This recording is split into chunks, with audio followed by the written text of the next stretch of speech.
หมดเลยสุขสบายดีตอนสวย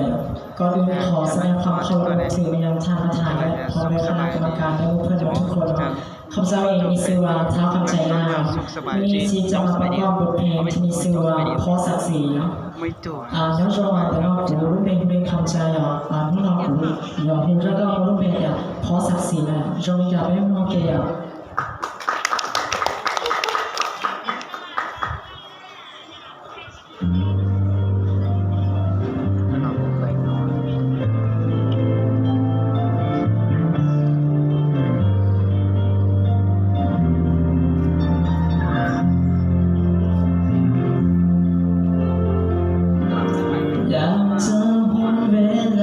เพื่อแก้ไขเรื่องราวที่ผ่านมา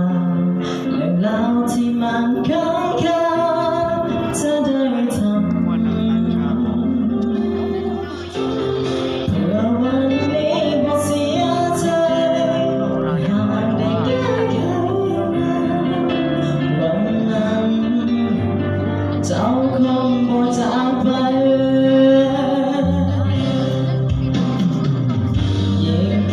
ก็ยิ่งเสียดายก็จะมาผูกพันถึงใจได้ต้องเสียเวลาเท่าใดทุ่มไปกับมันแต่พอความบอกเข้าใจ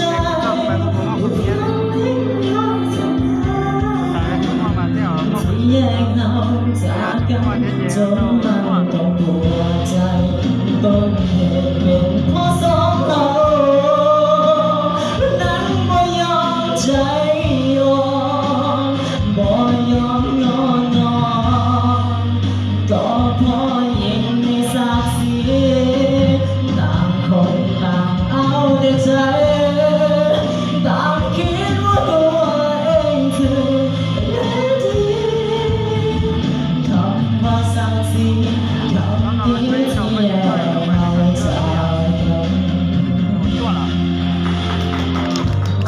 อยากจะหวนเวลาเพื่อแก้ไขเรื่องราวที่เป็นไปจะยอมเสียศักดิ์ศรีไม่ยอมเสียใจจะทิ้งความรักฝังดินไปให้หายก็สิ้นได้แต่ตอนนี้เจ้าอยู่ไสจากไปบ่เห็นเงาต้นเหตุเป็นเพราะสองเรานั้นบ่ยอมใจยอมบ่ยอมงอนก็เพราะยิ่งในศักดิ์ศรีต่างคนต่างเอาแต่ใจต่างคิดว่าตัวเองคือเลิศดีคำว่าศักดิ์ศรี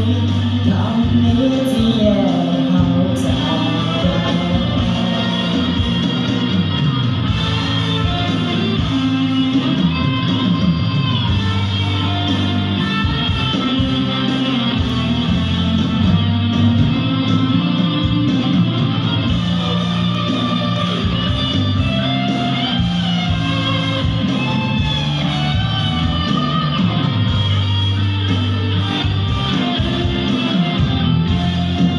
ต้นเหตุเป็นเพราะสองเรา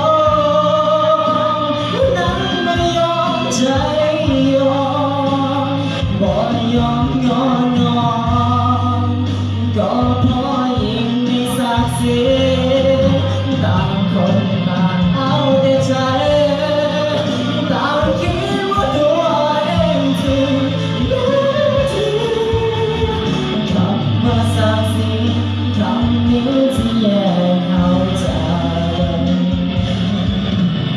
คำว่าศักดิ์ศรี